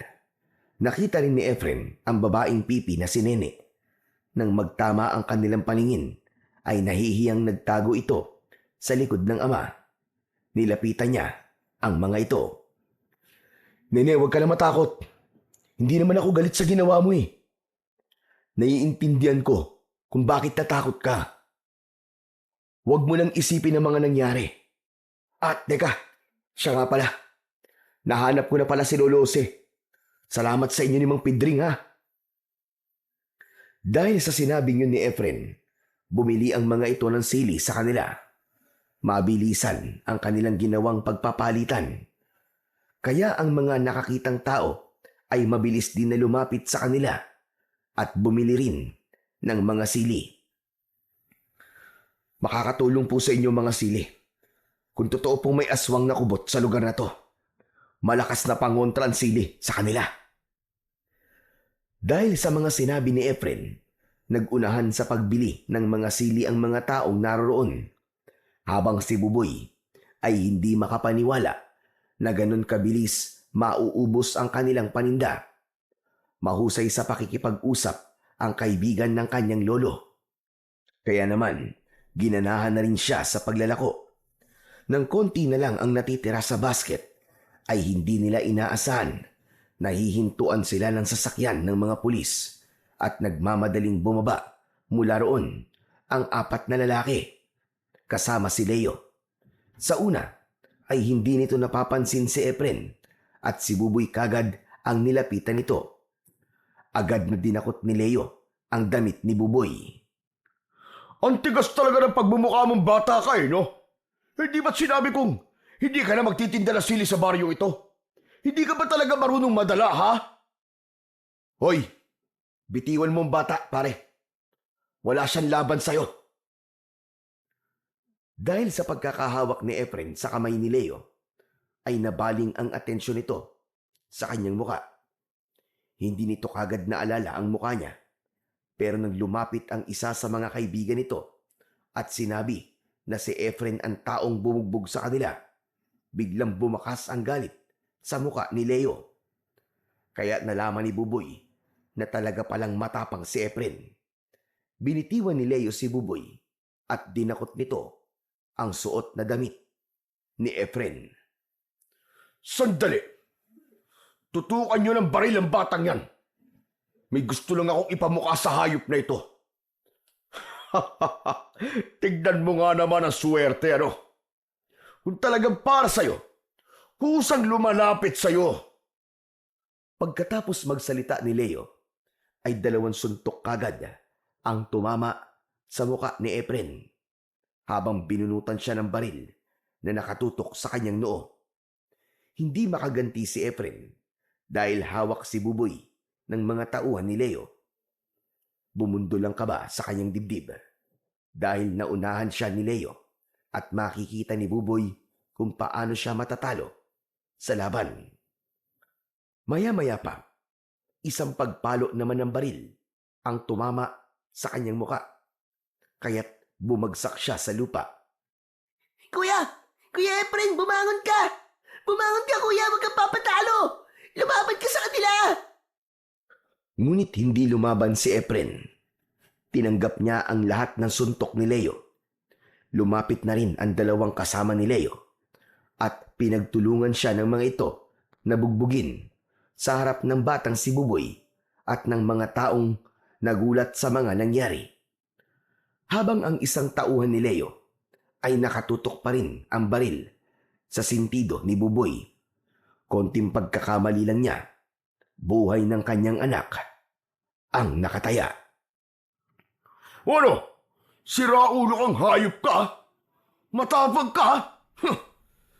Yung dahon na ipinambalot mo sa akin, punong-puno ng langgam. Ngayon, tignan naman natin kung sino ang lalanggamin ngayon. Isang suntok sa dibdib ang tumama kay Efren. Ganon din ang ginawa sa kanya ng iba pa nitong mga kasama. Umubo siya ng pagkalakas-lakas na may kasamang dugo. Hanggang sa dumugo na rin ang labi at ilong ni Efren. Isang bagay na masakit para sa kanya. Lalo na nang magtama ang kanilang paningin ni Buboy. Baka sa mukha nito ang labis na pagkadismaya. Hindi pa nasiyahan si Leo at hinagis si Efren sa kariton. Kasama niyang bumagsak sa lupa ang mga natirang sili at kariton. Gumuhit ang sakit sa kanyang katawan at hindi niya magawang gumanti sa mga ito. Si Buboy naman, habang pinanonood niya kung paanong bugbugin ng mga tauhan ni Leo si Efren, umagos ang masaganang luha sa kanyang mga mata. Naniwala siya na matapang ito. Akala niya kaya siyang ipagtanggol nito, pero nagkamali pala siya. Parang gusto niyang maglaho ng mga sandaling yon. O ano? Tayo! Matapang ka, di ba? Lumaban ka! Ano? Nasaan ngayon ang tapang mong hayop ka? Akala mo, kalilimutan ko ang ginawa mo sa amin, hayop ka! Sige, tayo! Lumaban ka! Ipakita mo ang lakas mo! Laban! Bawat salita na lumalabas sa bibig ni Leo ay sinasabayan yon ng sipa sa tagiliran ni Efren. Ni hindi siya makapagsalita. Naramdaman niya na pumikit na ang isa niyang mata, kaya hindi niya na halos makita ang mga kalaban. Sumusuntok siya sa hangin, kasabay ng malakas na tawanan ng mga kasama ni Leo. Ano? Laban? Wala dyan ang kalaban mo! Nandito lang sa tabi mo! Dito! Ubod lakas na suntok sa dibdib ni Efren ang tumama mula sa kamao ni Leo. Tuluyan na siyang bumagsak sa lupa. Ano? Laban pa! Tayo! Magsuntukan tayo maghapon! Nasaan ang yabang mo ngayon, ha? Ano? Kaya mo raw ako eh! Ano? Halos mandilim ang kanyang paningin sa labis na sakit sa kanyang katawan. Hindi pa nakontento ang mga ito at hinampas pa siya ng baril sa likod. Kaya wala na siyang ibang paraan kundi palihim na usalin ang isang orasyon na magpoprotekta sa kanyang katawan. Kaya nang akma na sanang papaluin siya ng baril sa ulo, biglang nanigas ang kamay ng lalaking papalo sana ng baril sa kanya. May kung anong malakas na puwersang hindi nakikita na pumipigil sa kamay ng lalaki, kaya't bumagsak ito sa lupa. Inakala naman ni Leo na wala nang malay si Efren, kaya't iniwan siya nito na nakahiga sa lupa. Narinig na lamang niya ay ang malakas na pagharurot ng sasakyan ng mga ito papalayo sa kanya. Dala ng matinding awa ni Nene at Mang Pidring, inalalayan siya ng mga ito na tumayo. Sa pagkakataong yun, nakita niya si Buboy na ayaw lumapit sa kanya. Buboy! Buboy! Duwag! Duwag ka! Duwag! Habang sinasambit yun ni Buboy, ay papalayo ito ng papalayo sa kanya. Iniwan siya nito sa gitna ng kalsada. Para bang dinurog ang puso ni Efren nang marinig ang sinabi ng anak na duwag ang tingin sa kanya. Dahil sa labis na sama ng loob ni Buboy, mabilis niyang tinahak ang daan pabalik sa kanilang bahay. Nadatnan niya si Lolose na naglilinis ng kanilang bahay at bakuran. Oh, Apo! Bakit umuwi ka kagad? Nasaan ang Kuya Efren mo? Bakit hindi mo kasama? Tumigil sa pagtakbo si Buboy at umiiyak na hinarap si Lolose. Nagsinungaling po kayo sa akin, Lolose! Nagsinungaling po kayo sa akin! At sabi niyo po matapang si Kuya Efren, pero nagpabugbog lamang siya sa mga tauhan ni Mang Leo. Mahina siya, Lolo! Mahina siya! Isa siyang duwag! Wala siyang kwenta! Niloko niya tayo! Aba, baka naman nagkakamali ka lang, Apo. O di kaya natutukan ka ng baril, Kaya hindi siya lumaban. Kahit ano pa po sabihin niyo, Lolo Jose, hindi na po ako maniniwala sa inyo. Dahil ang totoo matapang kapag nasaktan, lumalaban. Pero siya, wala siyang ginawa. Hinayaan niya pong bugbugin siya ng mga taong yun. Nakakahiya siya sa mga tao. Ako pa naman ang kasama niya. Isa siyang duwag! Isa siyang duwag! Tuluyan nang hindi napigilan ni Buboy ang galit at mabilis siya nagkulong sa loob ng kwarto. Ang buong akala niya ay meron ng taong magtatanggol sa kanila, ngunit nagkamali pala siya. Pagkalipas ng ilang minuto ay narinig niya na dumating si Efren, kausap si Lolose. Lolose, si Buboy po. Nasaan po siya? Hayaan mo na muna si Buboy. Hindi ko alam kung bakit ganun na lang ang galit niya sa'yo. Alam ko ang ginawa sa'yo ni Leo. Pagpasensyaan mo muna ang ginawa sa'yo ng mga hayop na yun. Alam ko kung kailan ang araw nila. Nagawa ko na po ang unang hakbang, Lolose. Pagsisisihan nila ang ginawa nilang pagpapahiya sa akin. Lalo na nasa harapan ni Buboy. Buong araw na nagkulong ang batang si Buboy sa silid ni Lolose. Habang si Efren naman ay nagpunta sa kakahuyan, naghanap siya ng ilog na pwede niyang paglinisan ng katawan. Isinabay niya ang ritual, pagdidikdik ng asin, kasama ng maraming sili. Habang basa ang damit, tadtad ng sugat ang kanyang katawan, ipinagdikit niya ang dalawang palad habang nakapikit. Sa harap ng mga dinurog na sili, lumitaw ang kulay pulang usok na si Efren lang ang nakakakita. Umangat yon at bumalot sa kanyang buong katawan, maging sa kanyang palad. Kasunod ng pagkakaroon ng liwanag sa kanyang mga mata, unti-unting naghilom ang kanyang sugat sa katawan. Dinukot niya ang barya sa bulsa na pinagbentahan niya ng sili. Isinama niya yon sa mga dinikdik na sili. Pagkatapos ay nilagyan ng tubig at inilagay sa malinis na bao ng niyog. Ito na ang simula. Ito na ang simula ng kalbaryo niyong lahat.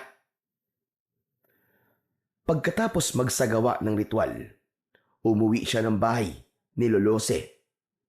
Madilim na at tahimik ang gabi nang pumasok sa loob ng silid si Efren. Kinuha niya ang tungkod na may talim sa dulo, pati ang salakot, at isinuot yun sa kanyang ulo. Ibinabad niya ang talim sa katas ng sili na may asin at barya. Saka inilagay ang katas sa isang bote na may pang-spray. Isinuksok niya yon sa bewang at tahimik na umalis. Samantala, habang nagkakasiyahan sina Leo at ang mga barkada nito, ay pinag-usapan ng mga ito ang nangyaring pambubugbog nila kay Efren. Ano? Nakita niyo ba kung paano kong inilampaso ang hayop na yun? Wala na yun. Panigurado magtatanda na siya, mga pare. Kaya ipagdiwang natin ang tagumpay natin.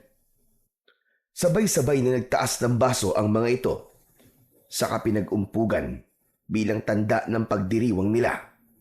Pagkatapos, pinaglaruan naman ni Leo ang baril. Itinutok yon sa mga kasama habang kumakanta. Mula sa likod naman ng pinto ng bahay ni Leo, nakatayo si Efren. Kumakatok siya sa bahay nito. Pinagbuksan siya ng tauhan nito. Ngunit bago pa ito makalapit sa kanya, itinarak niya kagad ang talim ng tungkod sa tiyan nito. Nasunog ang katawan ng lalaki sa kanyang harapan. Anak ng teteng, mga jablong buang, sinasabi ko na nga ba't mga aswang kayo eh. Kaya malalakas ang loob yung pagharian ng baryong to. Pues, bilang na ang mga oras nyo. Humanda kayo ngayon sa akin. Mabilis na pumasok sa loob ng bahay si Efren. Pagkatapos ay inatake ang mga tauhan ni Leo gamit ang kanyang sandata.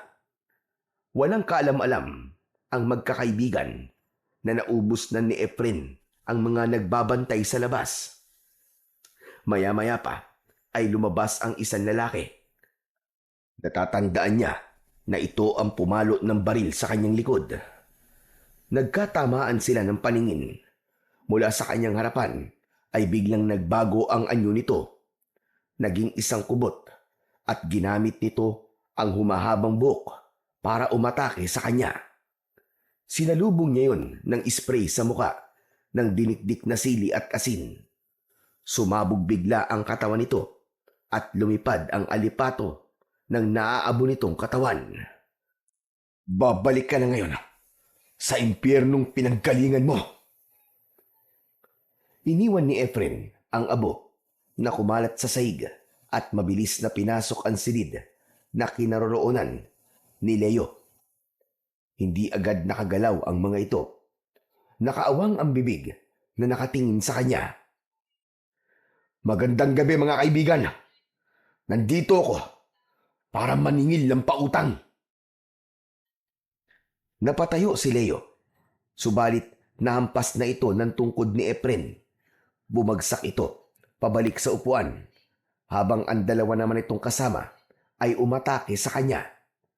Mabilis na kumilos si Efren. Sinalubong niya ito ng isang malakas na sipa at nang bumagsak ang mga ito sa sahig, ipinainom niya sa mga ito ang dinikdik na sili at asin. Nagkikiksay ang katawan ng mga ito habang bumubula ang bibig. Pagkalipas ng ilang segundo, sumabog ang katawan ng mga ito at nasunog. Anong pinainom mo sa kanila? Sabihin mo! Anong pinainom mo sa kanila? Gusto mo talagang malaman? Sige, sasabihin ko. Lason ang pinainom ko sa kanila. Lason mula sa dinikdik na sili at asin. Pagkasabi nun ni Efren, sinakal niya sa leeg si Leo, pero nagbago rin ang anyo nito. Humaba ang buhok, nagkulay pula ang mga mata. Humaba rin ang pangil sa bibig at kuko nito sa mga daliri. Hindi siya maaaring magkamali. Si Leo ang aswang na binuhusan niya ng langis nang makita niya ito sa daan. Mabilis silang naglaban. Tumalsik si Efren at pasadsad na bumagsak sa sahig. Pero agad din siya nakabawi. Sumugod siya at inatake niya ng saksak ang dibdib nito. Kasabay ng pagbagsak nito sa sahig, sinakyan niya ito sa tiyan at itinaktak niya ang laman ng bote sa bibig nito. Nagkaroon ng kulay pulang usok ang bunganga nito. Nagkikisay ang katawan habang bumubula ang bibig. Tinubuan ito ng bukol sa balat. Pumuputok-putok na parabang kumukulo sa loob hanggang sa tuluyan na itong namatay. Nilapitan niya si Leo. Pinugutan niya ito ng ulo. Binitbit niya ang ulo nito palabas ng bahay. Saka inilagay sa maliit na kahon na gawa sa tabla. Tumutulo ang dugo nito mula roon. Yun ang gagamitin niya para malason ang kapwa nito aswang. Dinala niya yon sa bahay ni Lolose para magsagawa ng panibagong ritual. Iniwan niya muna ang pugot na ulo sa ilalim ng hagdanan dahil balak niya munang makita ang anak bago siya muling umalis. Susugod na sana siya sa bahay ni Mayor Aragon. Ngunit isinasabit pa lang niya ang tungkod sa dingding nang marinig niya ang boses ni Buboy sa kanyang likuran. Tay? Napalingon si Efren. Nagpalipat-lipat ang tingin niya kina Lolose at Buboy na nasa loob ng kanyang silid. Naluluhang niyakap siya ni Buboy. Punong-puno ng kasabikan na niyakap din niya ng maigpit ang kanyang anak. Habang nasa ganong sitwasyon sila, ipinaliwanag ng matanda ang nangyari kung paanong nalaman ni Buboy na siya ang ama nito. Nang mawala sa paningin ko ang tungkod na may talim sa dulo, pati na ang salakot mo, tuluyan ang gumaan ang kalooban ko. At sa labis na kaligayahan ko, hindi ko natiis na hindi ipagtapat kay Buboy na ikaw ang tunay niyang ama. Ipinagtapat ko na rin sa kanya ang nangyari sa kanyang ina. Tay, patawarin niyo po sana ako ha. Patawad po. Kung nagalit po ako sa inyo. Hindi anak, wala kang kasalanan. Ako ang nagkulang sa'yo. Kaya ako ang dapat na humingi ng tawad sa'yo, anak. Sana, matuldo ka na talaga ang kasamaan ni Mayor Aragon.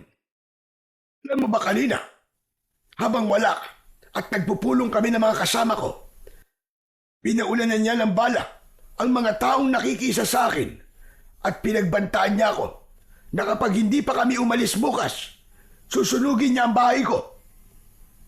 Tulungan mo ko, Efren. Ikaw na lang ang maaasahan namin na magtatanggol sa amin. Tulad doon ang sinabi ko nung una, nakahanda po akong tumulong sa inyo. Hindi ako makakapayag na gawin nila sa inyo yon. Bumitaw si Efren sa pagkakayakap kay Buboy at kinausap ito. Anak, dito ka lang ha. May kailangan lang akong tapusin. Samahan mo muna rito ang lolo mo. Sasama po ako sa inyo, Tay. Alam ko na po na si Mayor Aragon ang pumatay kay nanay. May nakakita po sa kanya habang nagbabago po ang anyo niya bilang isang aswang na kubot. Nakita raw po ni Mang Pedring kung paano po niya pinatay si nanay. Napatingin si Efren kay Lolose. Tumango ang matanda at hinawakan siya nito sa balikat. Nasa likod mo lang kami, Efren. Malaki ang may tutulong ng anak mo sa gagawin mo. Isa pa, gusto ko rin magpasalamat sa pag-ako mo sa kasalanan ko noon. Kahit kailan po, Lolose, ay hindi po ako nagsisi sa pag-ako ko sa kasalanan nyo. Ginawa ko po yun dahil sa pagkakaligtas nyo sa buhay ko. Gulat na napaangat ng paningin si Buboy nang marinig ang sinabi ni Lolo Jose sa tatay niyang si Efren. Teka. Kung ganun po, si Lolo si po ang totoong pumatay sa pinuno ng mga aswang at inako lamang ni tatay ang kasalanan niyo? Pero bakit po? Paano po nangyari yon? Dahil napatay niya ang aswang habang inililigtas niya ako. Kung hindi dahil sa kanya, Buboy, baka patay na ako ngayon. Isa pa, siya ang lolo ni Marisa, ang nanay mo. Kaya hindi ko hahayaan na makulong siya ng dahil sa aswang na muntik nang pumatay sa akin. Nanlaki ang mga mata ni Buboy nang marinig yun mula sa kanyang ama. Hindi siya makapaniwalang magkadugo sila ng matanda. Patawarin mo ko, Apo. Hindi ko sinasadyang itago sa iyo ang buong katotohanan. Ngayong alam ko na kung sino ang pumatay sa asawa ko. Humanda sila. Matitikman nila ang pait ng ganti ko. Ano na ang plano mo ngayon, Efren? Kung bukas sila kikilos, uunahan ko sila, Lolose. Sasama po ako sa inyo, Tay. Ipag-iiganti ko rin po ang nangyari kay nanay. Payagan niyo po ako. Pero anak, masyado mapanganib to para sa'yo. Efren, sige na. Isama mo na si Buboy. Kabisado niyan lugar. Teka, saan ba ang balak mong pumunta? Doon po, sa mansyon ni Mayor Aragon. Ipapadala ko sa kanila ang pugot na ulo ni Leo. Ibubuhos ko sa ulo ng anak niya ang katas ng lason ng dinikdik na sili at asin at barya. Sa sandaling makita nila ang laman ng kahon, lahat ng makakakita sa pugot na ulo ay makakalanghap ng lason mula sa singaw ng sili. Ako po ang gagawa ng paghatid ng kahon sa mansyon, Tay. Gusto ko pong makita kung paano pong masaktan ang hayop na Mayor Aragon na yun sa pagkawala ng kanyang anak. Nang maranasan naman niya ang sakit na naranasan ko nang malaman kong ginawa niya sa nanay ko. Tama si Buboy Efren. Malaki ang may tutulong ni Buboy sa paglusob natin sa mansyon nila. Wala na ngang nagawa si Efren, kundi ang pumayag sa gusto ni Buboy. Pagkatapos na magsagawa ng plano at ritual ni Efren, nagsimula na silang maglakad papunta sa mansyon. Nalaman naman ni Buboy na tanging ang aswang nakubot lamang ang malalason ng amoy na ginawa ng kanyang ama. Kaya tiwala siyang hindi siya malalason kahit dala niya pa ang kahon. Samantala, si Lolo Jose naman ay nagsama ng ilang mga tao na sasama sa kanila sa pakikipaglaban. Dala ng mga ito ang matutulis na si Bat, Itak, at si Buboy naman ay ang dinikdik na asin na may sili at barya. Habang si Efren naman ay ang tungkod na may talim sa dulo. Pagkarating nila sa tapat ng mansyon ay maraming tao. Parang may kasiyahan ang mga ito. Tahimik na pumasok sa loob ng mansyon si Buboy. Dala ang kahon na nakabalot pa sa papel na pangregalo. Nagpanggap siya na bisita sa mansyon, kaya't hindi siya napapansin ng mga tauhan ni Mayor Aragon. Narinig niya ang usapan ng mga ito. Maraming salamat sa pagdalo sa kaarawan ng anak kong si Leo. Pasensya na kayo at wala pa siya. Siguro nasa barkada na naman niya. Pero maiba tayo. Asahan ninyo na mabibili ko na at maibibigay sa inyo ang lupa ni Lolo Jose. Nakipagkamay si Mayor Aragon sa dalawang negosyanteng kausap nito, kaya hindi nito napapansin si Buboy na nakatayo sa gitna ng bulwagan. Hindi niyo makukuha ang lupa ni Lolo Jose. Kaya kalimutan niyo na ang ipinangako sa inyo ni Mayor Aragon. Teka, paano ka nakapasok dito? Ilabas ang batang ito! Sandali lang, Mayor Aragon. Nagdala kasi ako ng regalo para sa inyo. Isang munting handog na kabayaran sa pagpatay niyo sa nanay ko. Inihagis ni Buboy ang kahon kay Mayor Aragon at nasambot nito ang kahon. Nagtataka na pinaikot-ikot ang bagay na yon at mabilis na binuksan. Pagbukas ay tumambad kagad sa paningin ni Mayor Aragon ang pugot na ulo ng anak. Kasabay ng sigaw nito, nagbago bigla ang anyo ni Mayor Aragon kasama ng lahat ng mga tao sa loob ng bulwagan. Naging isang aswang nakubot ang mga ito at kumalat ang buhay na buhok na tangkang umatake sa nakatayong si Buboy. Ngunit huli na ang lahat. Nalanghap na ng mga ito ang amoy ng sili, kaya isa-isang tumumba ang mga tauhan nito habang bumubula ang bibig. Nagkikikisay ang katawan at agad na nasunog. Hayop ka! Magbabayad kang bata ka! Sino ang pumatay sa anak ko? Ako! Ako ang pumatay sa anak mo! Anak ka ng teteng! Pinatay mo ang asawa ko si Marisa. Kulang pang kabayaran ng buhay ng anak mo sa buhay ng asawa ko!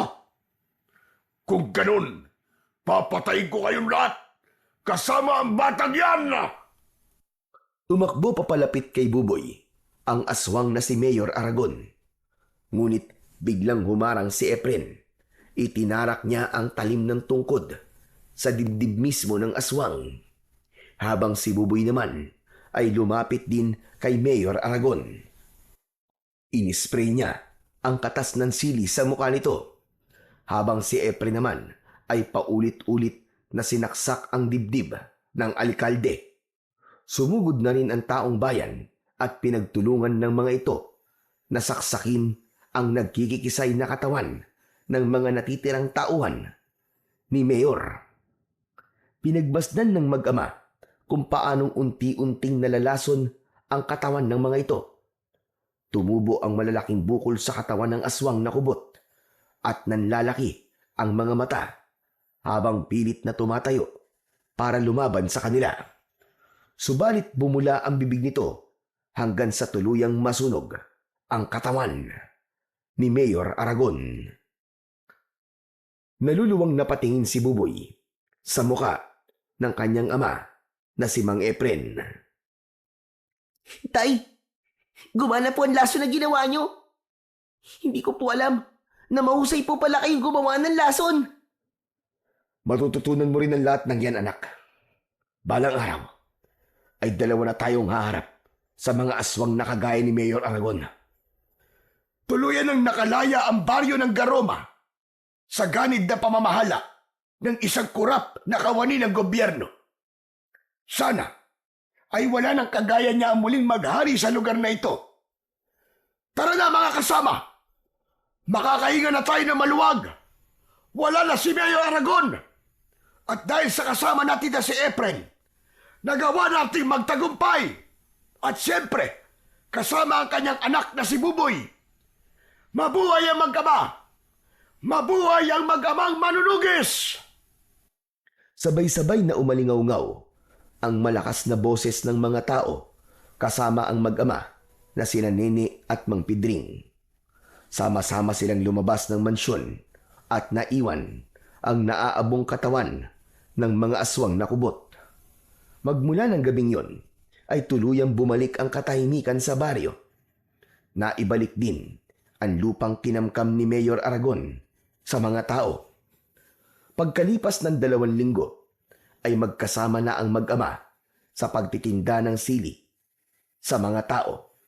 Magmula kasi na masaksihan ng mga tao ang bisa ng sili sa mga aswang, ay kinahiligan na ng mga ito na gumamit ng sili sa lahat ng lulutuin.